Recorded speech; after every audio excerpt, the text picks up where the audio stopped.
নবী সাল্লাল্লাহু আলাইহি ওয়াসাল্লাম হারাম করেছেন। তার আগে ইসলামের আগে হারাম ছিল কি ছিল না সেটা আমাদের দেখান নাই। নবী করিম সাল্লাল্লাহু আলাইহি ওয়াসাল্লাম একদিন হাতে স্বর্ণ নিলেন আর রেশম নিলেন আর বলেন ইন্না হাযাইনে, দুটি জিনিস নেওয়ার পরে বলেন ইন্না হাযাইনে হারামুন আলা যুকুরি উম্মতি, এই দুইটি বস্তু আমার উম্মতের পুরুষদের জন্য হারাম, হিল্লুল লিনাসিহিম, আমার উম্মতের মহিলাদের জন্য হালাল। নবী করিম সাল্লাল্লাহু আলাইহি ওয়াসাল্লাম যা হালাল করেছেন হারাম করেছেন, এই ক্ষেত্রে আপনাকে যুক্তি পেশ করতে হবে, এই দায়িত্ব নিয়ে আসেননি তিনি। আল্লাহ পাকের দিন আল্লাহ নাজেল করেছেন, আর প্রত্যেকটি ক্ষেত্রে আমি কেন হারাম করলাম, তোমাদের জন্য কেন জায়েজ করলাম, কেন জোহর 4 করলাম, ফজর কেন 2 করলাম, যুক্তি দিয়ে বুঝাইতে হবে, এই দায়িত্ব আল্লাহ নেননি। আর এই সওয়াল, এই প্রশ্ন করার ইখতিয়ার কোন বান্দার নেই, নবীর কোন উম্মতের নেই সাল্লাল্লাহু আলাইহি ওয়াসাল্লাম। সাহাবায়ে কেরামরা এই বেয়াদবি করতেন না। ওয়ায়ুসাল্লিমু তাসলিমা, আল্লাহ কোরআনে বলছেন, হ্যাঁ, চোখ বন্ধ করে মেনে নেবে, এটি হচ্ছে মুমিনের চরিত্র। তবে স্বর্ণ সাধারণত যারা ব্যবহার করে, আল্লাহ পাক কোরআনে বলেছেন আওয়ামা ইউনাশশাউ ফিল হিলিয়াতি ওয়া হুয়া ফিল খিসামি গায়রু মুবিন, যারা লালিত পালিত হয় অলংকারে, তারা সাধারণত দুর্বল জাতি, দুর্বলতা। হাতে চুড়ি থাকবে আর পায়ে আপনার যা থাকে তাই থাকবে, কঙ্কন থাকবে আর ইত্যাদি থাকবে, গলায় মালা থাকবে, চেন থাকবে, এগুলি হচ্ছে দুর্বলতার লক্ষণ আল্লাহ পাকে। আর পুরুষদেরকে আল্লাহ দুর্বল করেননি। যদি পুরুষ দুর্বল হয়ে যায়, মহিলাদের মতো দুর্বল হয়ে যায়, কাপুরুষ হয়ে যায়, তাহলে পৃথিবী অচল হয়ে যাবে।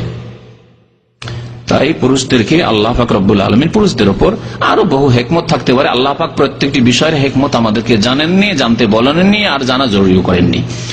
সুতরাং আর এটি হচ্ছে ইবাদত, অনুগত হওয়া, এটি হচ্ছে অনুগত হওয়া, আতিউল্লাহ ওয়া আতিউর রাসূল। যে আপনাকে বলা হয়েছে, কার পক্ষে বলা হয়েছে? আল্লাহ, যিনি আপনার ভালো মন্দ সব জানেন, যে কোনটা আপনার ভালো রয়েছে কোনটায় মন্দ রয়েছে, তাই আল্লাহ হারাম করেছেন। আর আল্লাহ আপনাকে পৃথিবীতে দেননি, দুনিয়ায় দেননি। আল্লাহ কোরআনে কেন বলেছেন লিবাসুহুম ফিহা হারির, জান্নাতে আপনাকে লেবাস, আমাকে লেবাস দেওয়া হবে ইনশাআল্লাহ তাআলা। আল্লাহ পাক যেন জান্নাত নসিব করেন। হারির রেশম দেওয়া হবে এবং সেখানে দেওয়া হবে মিন যাহাব, হ্যাঁ, সেখানে স্বর্ণের গয়না পরবেন, জান্নাতে গয়না চলবে, কারণ সেখানে আপনার এই দায়িত্ব, শরীয়তের দায়িত্ব দেওয়া হয়নি। এবং দুনিয়াতে যে মেহনত করতে হয় পুরুষদেরকে, সেই মেহনত আর সেখানে করতে হবে না, সেখানে ভোগবিলাসের জীবন। সুতরাং সোনা পরে থাকলেও কোনো অসুবিধা নেই।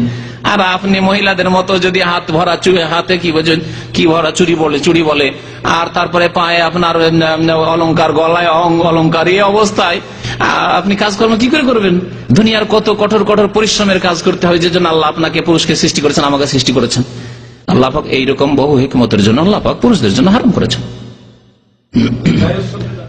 দায়ুস মানে নবী সাল্লাল্লাহু আলাইহি ওয়াসাল্লাম এর সংজ্ঞা বলেছেন, আল্লাযী ইউকিরু ফি আহলিহিল খাবাস, যেই ব্যক্তি তার পরিবারে পাপ হয় এবং পাপকে সাব্যস্ত রাখে।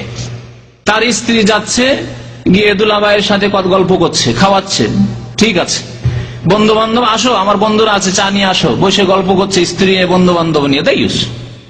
স্ত্রী বেহায়া বেপরদা শাড়ি পরে পিঠ খুলে বাজারে চলে যাচ্ছে পর্দা না করে, স্বামী জানছে, কোনো ব্যাপার না, স্বামীকে খোঁজ খবর আছে যে এরকম বেহায়া বেপরদা আমার স্ত্রী ঘুরছে, অথচ সে তার সংশোধন করে না, সেই ব্যক্তি দায়ুস। জি, দায়ুস জান্নাতে যাবে না, নবী করিম সাল্লাল্লাহু আলাইহি ওয়াসাল্লাম বলেছেন জাহান্নামে যাবে। জি,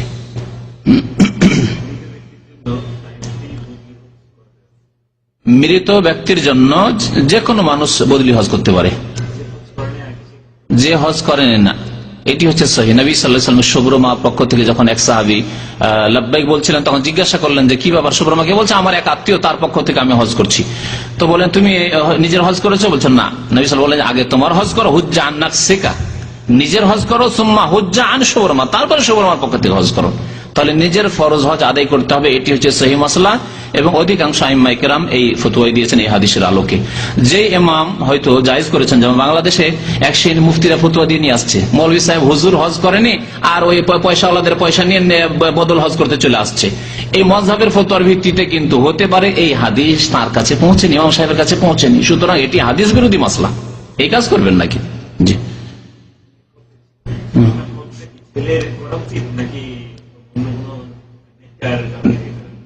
মানে বাবার বা মায়ের ছেলে করবে না অন্য কাউকে দিয়ে করাবে?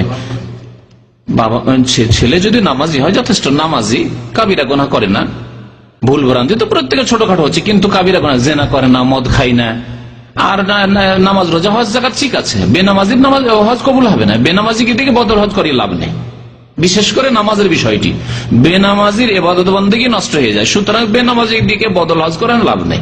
যদি ছেলে বেনামাজি হয় তো কখনো তাকে দিয়ে করাবে না, বাসে করবে না। জি,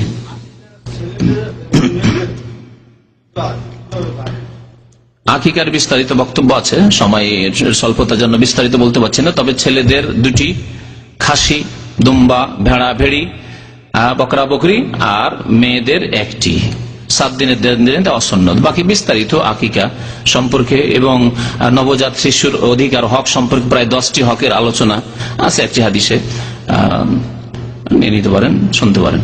জি, সাল্লাল্লাহু আলাইহি মুহাম্মদ ওয়া আলা আলিহি ওয়া সাহবিহি ওয়া আলাম। জি, সাল্লাল্লাহু আলাইহি মুহাম্মদ ওয়া আলা আলিহি ওয়া সাহবিহি। قال رسول الله صلى الله عليه وسلم: لأن يهدي الله بك رجلا واحدا خير لك من حمر النعم.